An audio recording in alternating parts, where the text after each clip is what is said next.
I'm a personality transformation coach. I understand how real change actually works, and AI still had me fooled. So, if you're one of these 342 million people using AI for emotional support every week, you might want to hear this. When you speak to AI for emotional support, it actually makes you feel heard. It validates what you're going through, it makes you feel understood and seen as if it was your long lost best friend. The biggest problem is that it doesn't feel like a problem at all. And I didn't realize how subtle all of this was until it happened to me.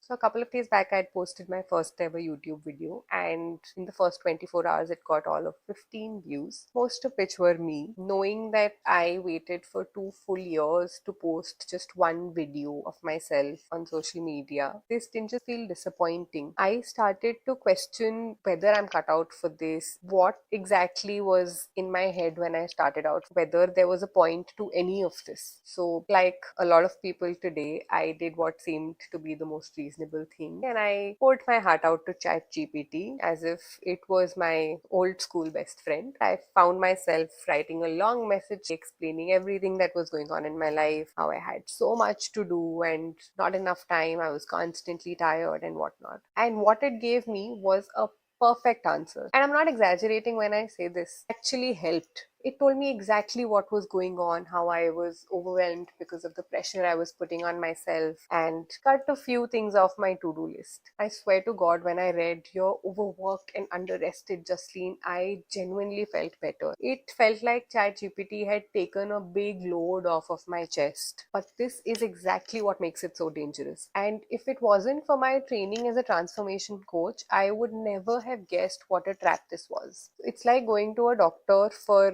pain in your leg, and the doctor just hands you a painkiller without even asking if it's a muscle pull or a broken leg.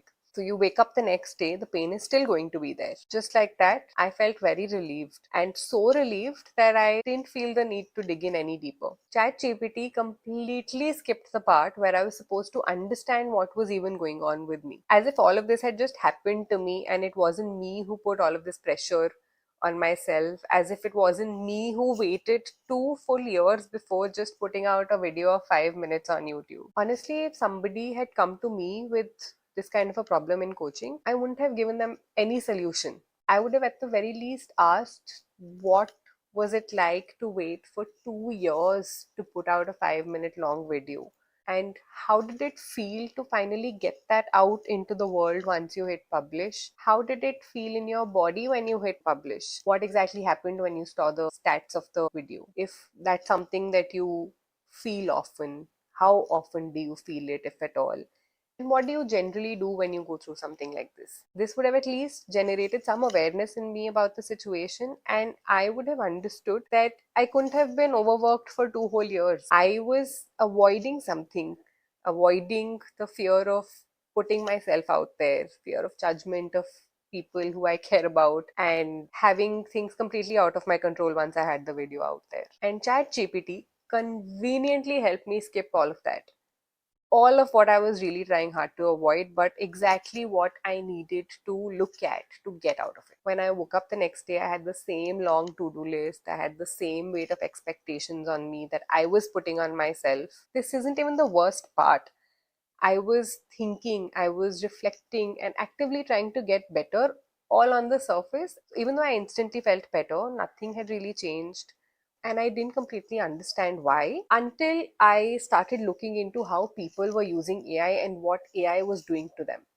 And what I found out was genuinely disturbing. When AI says, "Oh, that sounds really hard, you must be having a really difficult day," I completely understand. So your brain is releasing oxytocin, which is the bonding hormone, in real time. Your body is responding to it, your sense of isolation drops, and you feel like you're being seen. You feel like you're connecting, but nobody is really seeing you in that moment. You're not connecting with anybody. It's simply a machine which knows what to say, which knows what would sound right, because it has been trained by humans sitting on the other side to match the patterns and tell the perfect response to you. So you keep coming back to it and using it, not one that will challenge you, not one that will drive you to change, the one that will validate what you're already feeling, and the one that will keep you stuck right where you are. Imagine if somebody with narcissistic tendencies started to use AI for emotional support. Every time they would reach out, I would not only give them an additional pump of agreement and validation, it would actively take them away from their reality. And even if you're somebody who doesn't really have narcissistic tendencies, AI might actually ignite those in. So it doesn't just fail to help, it actively feeds the part of the brain that stops you from growing any further, keeps your insecurities going on and on for longer than they need to be. And the more you go through something like this, the more your brain learns how to respond to simulated empathy without being challenged, without being questioned, without actually having to look at yourself in the mirror. And that's when it starts to affect more than just you. Because real relationships don't work like that. People are not sycophants. They are not going to constantly validate what you're feeling. They're going to challenge you. They're going to force you to look at yourself in the mirror and face all the insecurities that you have been avoiding. When you consistently reach out to AI for simulated empathy, slowly you stop expecting to be challenged by somebody who loves you. But I want to be very clear.